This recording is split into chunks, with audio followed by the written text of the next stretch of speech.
This ready? Okay, here we go.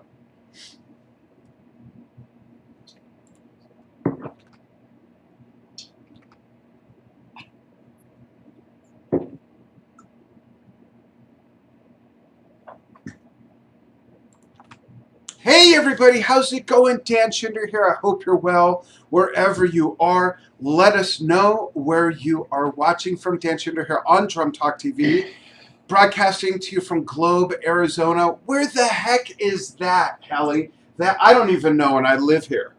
No, it's 100 miles east of Phoenix up in the mountains. I'm so excited to have Elisa HELLY Montin again with us on Drum Talk TV for an update on some great stuff she's been up to. She's coming to us from Venice, not California, Venice, Italy. Ciao, ciao, how are you? Hi, Dan. Hi. I'm really great. I'm doing great. Good. Even if, we are living strange time today. But I'm safe, I'm good. I'm playing drums every day, I'm recording, I'm studying. So, yeah, everything is going really cool. Yeah. That's awesome. Thank you. You're welcome. You're staying really busy, and you're cranking out not only a lot of material, you had an EP with a few songs on it, some separate pieces. But what I love about it is that for the most part, your material is somewhat unrelated, meaning they could represent three different types of work, three completely different albums, because you do play a lot of different genres. If you're not familiar with Helly's playing, folks, I'm going to play a bunch of samples in a moment, including a winning drum solo from Drum Off Global, which we'll get to, but also blending metal and blending prog metal with techno and some different things like that, and a really fun video with some great visuals. And I think for the first sample that we're going to turn everybody on with might be my favorite piece of yours, actually, Helly, which is relatively new. And it's The Missing Half Never Existed. So I'm going to play this a little bit for the fans. And folks, tell us where you're watching from. Let us know if you have questions. I'll be watching the show over here on another monitor. I'll relay those questions to Helly. And Helly, you won't see it. You might hear it, but we'll be right back. Folks, check this out. This is really cool stuff.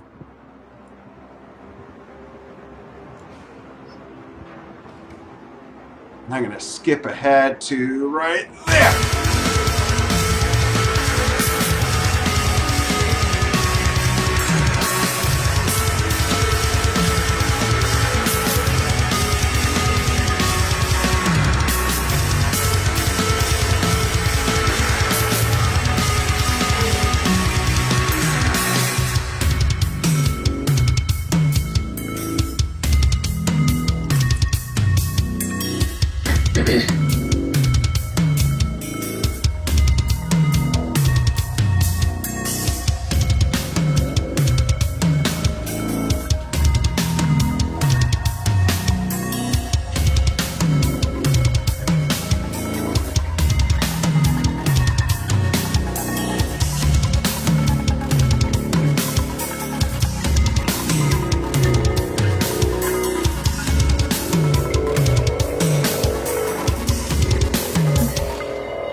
All right, everybody, don't get too excited. I'm not going to show you the whole thing because, of course, we've got so much to cover. And I want you to visit Helly's website and YouTube channel, which we'll give out in just a bit. Helly, let's talk about that piece. I love the linear playing, and I love that you're like a lean, mean timekeeping machine in that video.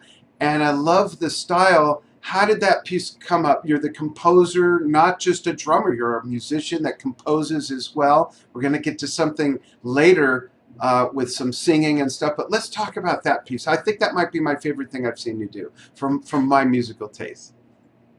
So first of all, thank you so much, Don. Thank you a lot. You are? The idea about this song started actually just from the computer. So I started to write the melody, to compose the melody, and then I started to write the drums on the computer as well. So the idea was basically to trying to follow the main lead, the main synthesizer with the snare. And so I kind of develop all the drums following these main synthesizers, okay? And then, I started to, in a progressive way, to add some details and stuff like this. And that at the end, the songs kind of explode with a lot of drum, bass, double pedal, which I love a lot, of course. Yeah. But basically, the idea from the beginning was to kind of mix the sound of electronic music, so pure electronic music, and metal drumming, okay? So a lot of time when I'm composing my own music, I try to kind of mix these two different words, so electronic music and metal music. So in a certain way, sometimes it can remind to industrial music, and but I like to put more melody on it. So this is basically the idea of the song, but there's also a meaning on it, because at a certain point on the song there's a voice, which is my voice. Unfortunately, is my voice. Yeah. It sounds fun. Yes, because I was alone and I had to say something, so I recorded myself, and it's the title of the song. So the missing half never existed. This is also the meaning of the entire song, and it gave me also the inspiration to give a whole sense to the song. So after I said that sentence, so which said, one day someone told you you will find the missing the half, the other part of you. You are not going to find it, because actually the missing half don't exist. And the meaning beyond this is that we are a complete being in itself. So to feel alive, full of life, to feel full of energy, first of all, you need yourself and not another person. So this is kind of the meaning also that this song has, even if it's almost instrumental. So it has also a meaning. That's me, at great. least. And I love the philosophy that we are whole, and if we feel something's missing, it's not missing, you just haven't found it within yourself yet. Yeah, you get it. Yeah, I love it. I'm happy that I explain in a good way, even me with my bad English, but you get it, so your English is works. fine. Okay. we have some people chiming in. Let's see where they're watching from. So we have, hey, Brian Cahoon is joining us, Jim Ho, and Daniel Visman, how you doing? Says, good evening, Helly. And we've got Gordon Scott in Essex in the UK. We've got Enrique Garcia in Barcelona. Hola. And we've got Curtis Bear in Central Sask, Canada. How's it going, Hoser? And we've got, me. I chimed in. Very cool. I want to switch gears and show a completely other, to me, it's the other side of your playing. And let's go with, do I remember correctly that Closer, Open Your Eye is the one with the visuals? Yeah, this is a video clip. So the first one we saw, so the missing half never existed, actually is a kind of play not through. In fact, I just played live, so there's no editing. It's just I play in that way. So oh wow! So Closer is produced in another way. So it's a video clip. Everything is edited with electronic stuff. So it's another thing. Yeah. Yeah, I'll show that, and then we'll talk about how that came together with the visuals and everything. Okay, check this out, folks.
Oh, that's so awesome. I love that. Is that your voice on that one? I don't remember. Yeah, unfortunately, yes. No, it's great. It's great. Thank you. I remember now that when we talked about your voice before, it was at the time a secret. Yeah, I told you another thing. It was my best friend. Yeah, and it's great. It's great. I love it. And who did the visuals on that? Did you come up with the idea and someone else did it? Did you work with them on it, or was it completely someone else's art form layered on with your music with the video? So the idea and the story of the visuals, I mean, it's my own idea, but the one who did it is Linda Borina, who is a visual maker. And so, yeah, she is the one who always do the visual stuff on my videos. So we used to work together. So, I tell her the story, what I see in my head through the music. And yeah, she does all the stuff, which is actually big work. I mean, it takes a lot of time to do all this stuff because she just kind of drove them. So, I mean, she knows she's not using automation, stuff like this. So it's a really hard work. Great. And let's, before I show another clip and talk about more music, I want to take a little sidestep. You mentioned that you use a computer, a modern day drum machine, for programming the drum parts for Missing Half Never Existed. And then you adapted real drums to that. Do you? I have two questions. One, do you always work like that, where you program the drum parts out first on a computer, or do you sometimes or more often sit down at your drum set and figure out the parts? My other question is, what do you think of people's opinions?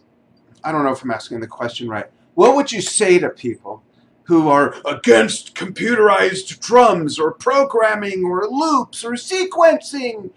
It's just another instrument, is my take. And people like Phil Collins, Peter Gabriel, Sting, and so many others have not had a problem with it, including Neil Peart, who did some sequencing and things like that. But what's your thought on that? So I think this is a really interesting argument, because actually I think there's many things to say. First of all, I think that it just depends of the purpose you have. So, for example, the missing half never existed is a real drum. I played live and I just recorded, no editing at all. So I really wanted to make it sound like a real drum. So this was the idea from the beginning. From the other song, I want to, release a single that sounds more like electronic, but if you listen to the drum, actually is a metal drum. So the sounds, the samples that I choose were from a metal library. So what you can hear is in that song, so Closer, everything was programmed, made by the computer. There are also many industrial drums, so kind of loops, machines that I programmed as well. But in that specific idea, I wanted to release a song that sounds really a hybrid between electronic music with a kind of taste of metal drum. But then the point is that when I compose all my songs, 99% of the time, when I think of the drums, I'm just composing them with the computer. So then, in a second moment, I start to study what I wrote, You have and to I learn start it. to figure, and I start to figure out how can I play this. So for me,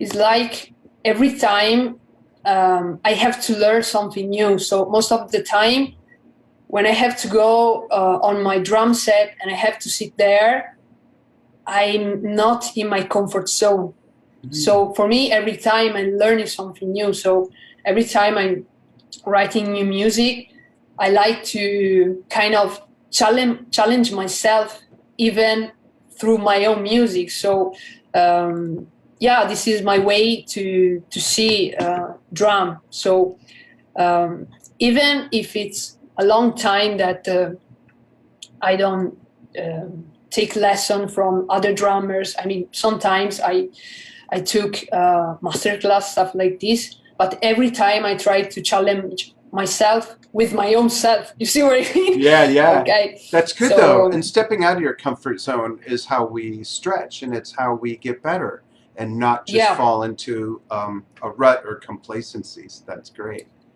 Yeah. So basically, when I'm thinking about the drumming in my own project, I always try to challenge myself.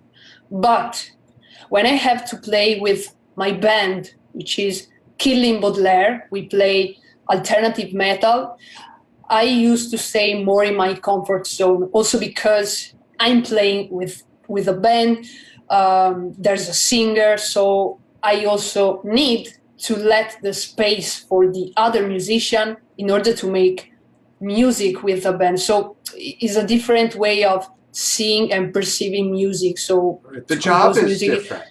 The job of the role is different. Yeah. Exactly. And then about what people can think about electronic drums, component drums, I think that it really just depends on the final sound that you want to give. So if you want something that it's really, really uh, tight, and you play really extreme metal, maybe it will be necessary, even if you are playing and recording a real drums, to put a second layer with triggers. But actually, everyone is doing this. But if you are playing rock music or old school rock music, like, I don't know, Led Zeppelin, stuff like this, you will play natural drums 100%. It just depends on the way you want to make it sound. Yeah. Great. Thanks for all that. I want to play another one that I love. I love all of them, but this is another one of my favorites. Is 2 plus 2 is 5. We'll watch a bit of this and talk about this one. Check it out, folks. I love this piece. Stretch it out so you can all see it.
More great stuff. I love that. I hear and see more linear playing as well. Talk about that piece and the visuals that were done for that, Helly. The song has more industrial flavor as well. Yeah, I think so. So the song actually started from a story itself. So the story was born about the idea of 2 plus 2 is 5. So it talk about the story of a kid who goes at school and he is with their friends in the classroom, and the teacher said that 2 plus 2 is 5, but the teacher wants everyone in there to say that this is correct, but there's one kid who does not agree with that. And this is a kind of allegory. I don't know if it exists in English, this word allegory. Does it exist? I'm not It's sure. kind of metaphor. Oh, okay. Okay. Yeah. To say that, sometimes if you are the black sheep and you say something that you don't agree with the mass, you are going to be killed in a certain way. And this is what happened in the visuals. So in this case, the song developed around the visuals, around the story, and I build it up in thinking about the visual. And this is a progressive song, and it is also every time I'm just playing the same groove, but meanwhile I used to add some stuff, and progressively it become more heavy in a certain way, and at the end it kind of stopped, and in that moment the kid is killed because just he was saying something that is completely different from the idea of the mass. Okay, so this is the story behind this song. And yes, the structure of the song is pretty much industrial, so Yeah. it's always the same groove, yes. Yeah, like an ostinato going through. Great, Yeah. great stick control as well. Thank you. Very cool. Yeah. Now I'm going to play something from Helly that I haven't seen.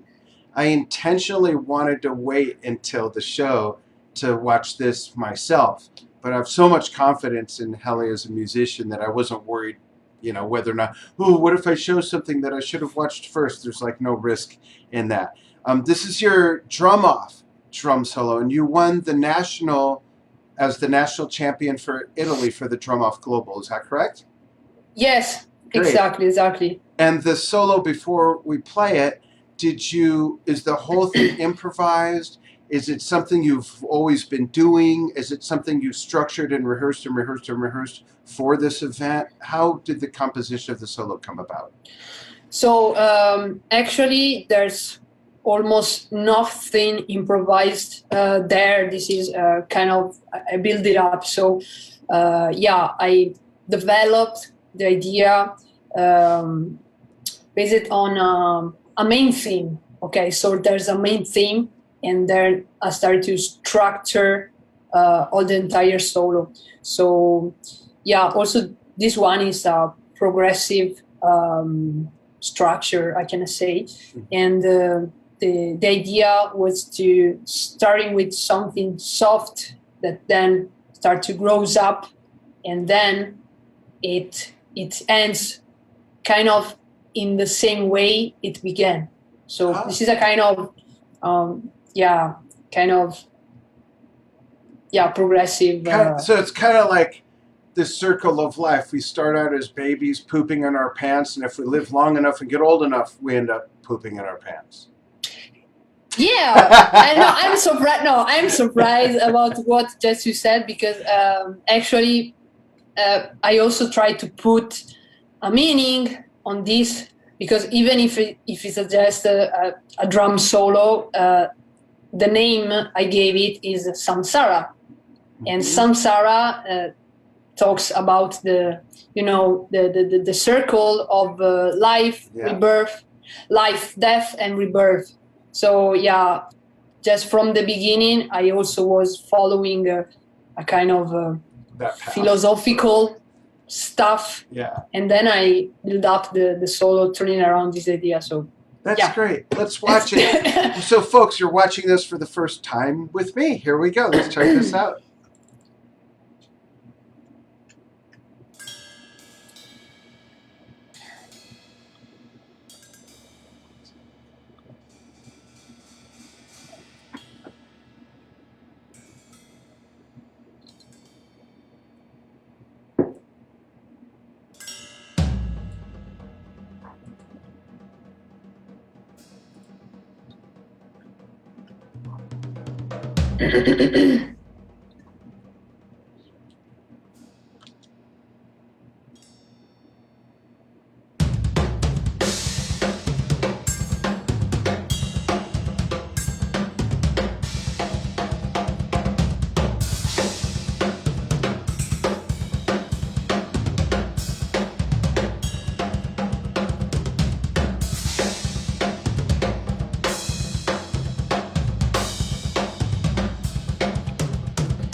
Awesome! Wow, that was great. That's now my favorite thing that I've seen you do. That was Really. great. Yeah, the first thing I think of is I need to practice. It's great, and I'm a huge, huge, huge fan of dynamics, so I can really appreciate the softness and the tenderness, and then the big flurries of those fills and the beats and everything. Really cool grooves, great off time stuff, and really great double bass drum work. I've never been a double bass drum player or double pedal player. I do have a double pedal, but out of almost 51 years of playing, I've only had the double pedal set up for a few years, and I just use it for like some accents and fills here and there. I don't do double beats. And whenever I see someone do what you just did or anything like that, I'm always amazed by it because I've never put in the time to learn how to do that. So I love the evenness and the steadiness of the digga digga digga. But I love how you also were throwing in like the digga digga digga racka digga digga, with the foot. It makes me want to work on that some more. Really, really cool stuff. That's Thank you so great. much, Dan. Yeah, and everything Thanks. sounds great. Which are those Evans? Are they called Onyx heads? Mm-hmm. Yeah, They sound exactly. great, and the TRX cymbals sound great. Everything sounds really good. Thank you so much. You're welcome. Thanks. What's next on your list of what you're going to be doing? Sorry, can you didn't Sure. heard? Yeah, what's next on your list of what you're going to be doing? And folks, let us know if you have questions for the last few minutes here with Helly. So I would like to say something which is actually a big new. Okay, great. So I'm going to open online drum school. Oh, Okay. So probably this will be ready in 3 months. Okay. So I'm working on it, and basically there will be kind of three levels, I can say. okay. So of course there's the metal class. Okay. So I will talk about of course double bass, blast beat, metal group, stuff like this. But I will be especially focused on stamina, speed, and intense drumming. So the idea of my metal class is how to develop an intense drumming. So I will not be so focused in super extreme speed, because this is not what I used to do, but really cool speed and especially intense drumming. So, and then there will be also a master class which is based on creativity. So this master class turns around the idea of finding universal method that everyone can apply for their own idea. So I would like to give a model, but first of all, an idea, a method to develop the idea that everyone has. So even for the drummers who think that they are not so creative, I would like to give them a way to see the things, but especially the creative part in a new way. So I will show a specific method to develop this stuff, and the method is called 10 steps to develop an idea.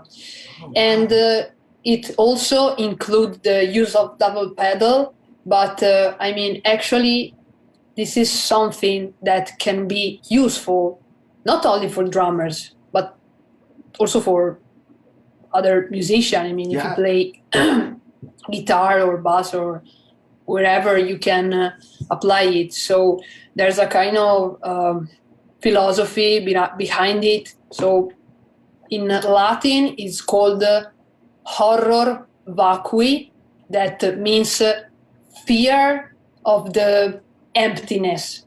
Okay, so the idea turns around finding few notes. So a melody with few notes like dun dun dun dun dun, and then you start to develop, to add notes between the main theme. Okay, so it will be really, really interesting. And I can also say that, for example, the missing half never existed turns around this idea. So at a certain point, I want to share something, I mean, my way to approach music. So I started to kind of analyze what I did, and I developed this method. Nice. You see what I mean? Yeah, I do. I love it because not everyone believes they have creativity. And as far as drummers go, a lot of drummers are almost told not to be creative, or they shouldn't have creativity, and they should just show up and keep the beat, play in the pocket, just play 4/4. And if that's your type of drumming, folks, that's totally cool. But my wife, who's an artist and teaches all kinds of art and does art therapy, and she's a seamstress, she believes that everybody's creative. Some people just haven't found it yet. And what you're talking about, Helly, speaks to exactly that. So it's a very interesting concept, and I love it because not all drummers know how to get creative. They've learned how to read, and they're great at that. They've learned how to listen and learn by ear. They're great at that. But as far as just without any of that, sitting at the drum kit or sitting with a drum machine or sitting with even just a practice pad, what does getting creative mean? So it's great that you've actually got a 10-step process to that. That's really cool.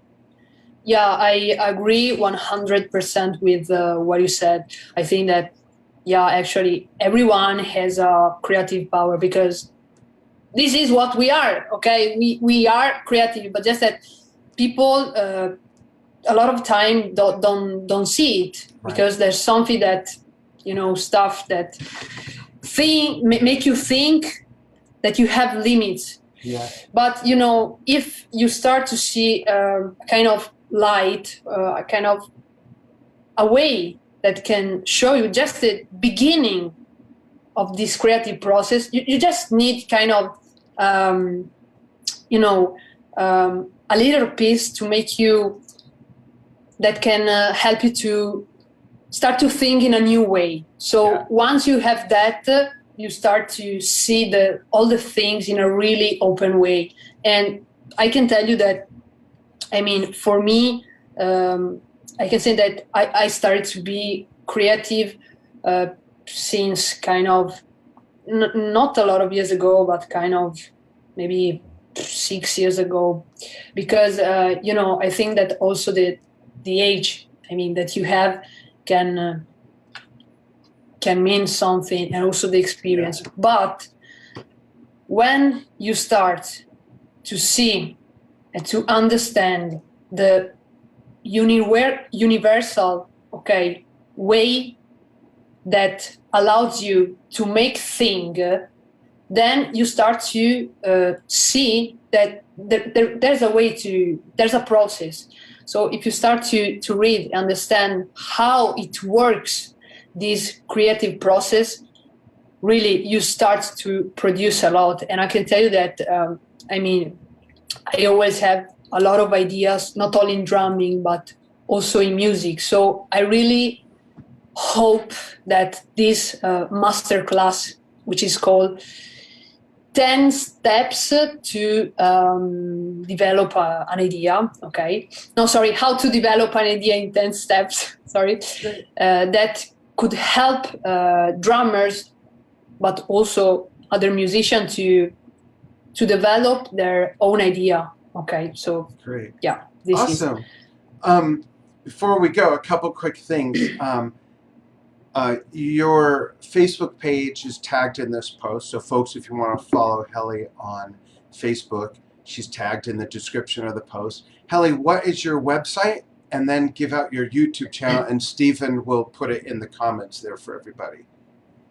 Yes, so for everyone who wants to know and to see more about what I do, you can follow me on Facebook, Instagram, and YouTube, and you always find me as Helly Drummer. That's all. Great. HELLY. Yeah. Yes, exactly. My name is Elisa Montin, but I prefer to be called Helly. Yeah, with an H. Nice. Great work. So you're talking about the online lessons that you mentioned being available probably in May or June? Yeah, kind of. And it will be always, you will find me with the same name, Helly Drummer. Great. But I will let you know when it will be out. Yeah, send me some videos and we'll talk again for sure. Okay. Let's see Thank you. Anyone has any other questions. I saw some questions. Yeah, I think. Let's see. Enrico Helenio Scoton says top. Thanks. Brian Cahoon says it was truly intense. Raphael Saini. Hey, do you know Raphael? Helly? Yeah. Yeah. Hey, Rafa. Of course. Yeah, how are you? Say hi to your wife. Hope everything's well with you and at your school. Awesome. Ciao, Rafael. Yeah. Curtis Bear plays, I believe, a 4-string bass. Cool. Brian loves your groove, serious groove. Thank you. And I hope I'm pronouncing this name right. Let's see how I do. Hane Tilavad Anderson says, hello from Denmark. Great interview. Thank you so much for chiming in from Denmark. I've always wanted to go to Denmark. I've always wanted to go everywhere, pretty much. Yeah. Definitely Italy. One of our sons has been to Italy. We have not been to Italy yet. Oh, and Marco Zambruni. Hey, how's it going? Says, ciao. Ciao, Marco. Yeah. Anybody else want to chime in? Go ahead. Thanks, Stephen, for putting in Helly's info. And I'm going to close out with the end of something we played earlier, but we didn't play the end of it. So before we say goodbye, here's another quick excerpt of part of the back end of The Missing Half Never Existed. Check this out, folks. I love this. This makes me want to play some more. Here we go. I'm going to go down to my studio after this. Check this out. Jump to the end, and bam!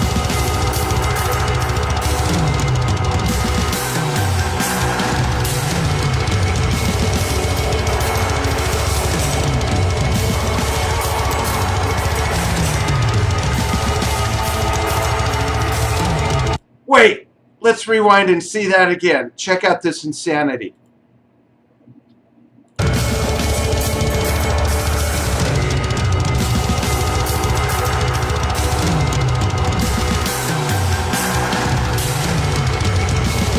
Hello.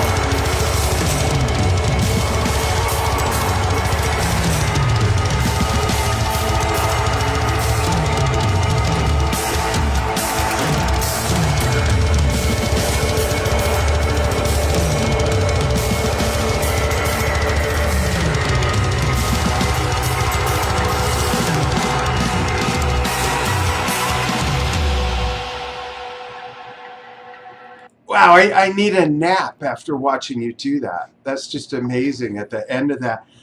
So I'm going to add one more question. Two more questions. Actually, seven more quick questions. But before that, um, does it matter when you play, when you're not filming a video or playing in concert, you're just by yourself? And if you were to do that double bass work that we just saw at the end of that, does it matter what kind of shoes you're wearing, or are you able to do that no matter what you're wearing or whether or not you're wearing shoes? Do the shoes matter? Well, I can say that playing with boots, it's pretty much difficult. Yeah. But yeah, usually I prefer to play with kind of sport shoes, kind of sneakers, Adidas or Nike shoes, stuff like this. Okay. Because I mean, if you have to go fast, I feel more comfortable with that. But if it's summer, I also play only with the socks. Yeah, because it's pretty much hot. So yeah it's better. But, I want to comment on that. A few years ago, when we were still based in Las Vegas, where it's also hot, I was playing in socks. And then one day, I just happened to sit at my drums I'm wearing them now, pool shoes. Shoes that you would wear around the pool or at the beach. Yeah, I know. And they're like ballet slippers because they're so light and so flexible, but yet have a sole on the bottom. I really love playing in pool shoes. Me too. I also I have kind of same shoes, so really flat, and it feels really, really great, I have to say. But I don't have a favorite shoes. So I really think that most of the time it just depends on your feet and in your leg. But yes, if you're playing with boots or high shoes, that will be pretty much hard. Okay, that's all. Cool. Yeah. Before we go, I have a series of really quick questions to ask you, and I want you to just answer with the first thing that comes to your head. This is the Get to Know Helly Fun Fact segment. Are you ready? Yeah. Okay, here we go. What is your favorite movie? My favorite movie is The Legend of Caspar Hauser. This is an underground movie, so it's not famous at all. It is an Italian production, which is recorded in Sardinia. It was filmed in Sardinia, so in Italy. All Italian production. It's in black and white, so it's always with no colors, and it's a kind of trippy story, but Don't give it away. It has how can I say? It's really a trippy story, but there's a lot of scene and that are pretty much strange, incredibles, and every time I watch it, I can give always a new meaning on it. Okay. And last thing, it has such amazing photography. You see what I mean? Yep. Cool. And then another. Oh, go ahead. Another movie that I really love is by Quentin Tarantino, and it is Once Upon a Time in Hollywood. Oh yeah. Okay. What's your favorite TV show, not counting Drum Talk TV? What's your other favorite TV show? Okay, so you really answer it for me, but anyway. Good question. Actually, I don't have a favorite, program, because usually when I'm watching a screen, I watch documentaries, and stuff like this. So, yeah. How about your favorite villain? My favorite? Favorite villain. What does it mean? A villain's like a bad guy or a bad woman in a movie. favorite villain or story. So favorite, Uh, Vin Diesel. Vin Diesel. What's your favorite beverage? What? Sorry, I What's your didn't. favorite drink? Your favorite thing that you like to drink? This one. Water. Is it water? I can't tell. Absolutely not. What is it? It is a kind of soft cocktail with vodka, Schweppes, Oh. and ginger. You see what Oh, it is? it's Ginger. raw ginger. Awesome. How about Yeah. your favorite food? My One. favorite You get food, one. One. This is a dish that my mother do, and it's Italian pasta, spaghetti, but with it's kind of spicy, Okay. plate that we used to do, especially near Venice. So it's really typical. Okay, cool. And I'm going to blow through these last few just to make sure we finish in time. What's your number one place you want to go to that you've never been to before? What city or country? I really like the Sri Lanka or India. Yeah, Okay. I like the Great. Oriental part. Yeah. Great. And if you think of drummers who are no longer with us, which one drummer who has passed on would you love to spend the day with? But you still get to be alive, don't worry. They are not, but you are. What would that one drummer be? This is a really interesting question. Uh,